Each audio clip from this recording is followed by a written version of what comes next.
1. Lagyan ng 14 na litro ng tubig. 2. Ibuhos ang fortified bubble booster sa tubig. Isama muna ang surfactant, at ibabad ito ng 10 minuto bago haluin. 3.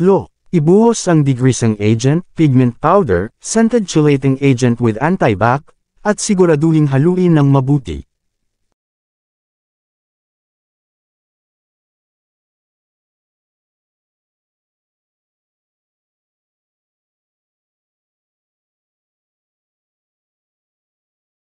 Apat. Paunti-unti na ibuhos ang thickener, habang hinahalo ito hanggang sa maubos at matunaw ito.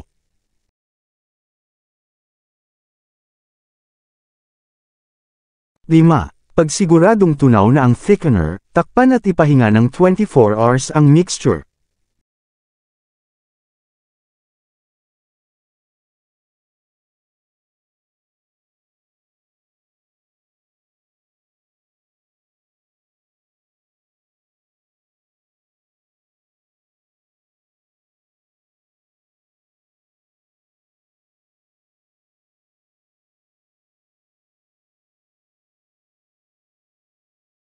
After 24 hours pwede na ito gamitin, ganun lang kadali gumawa ng dishwashing liquid.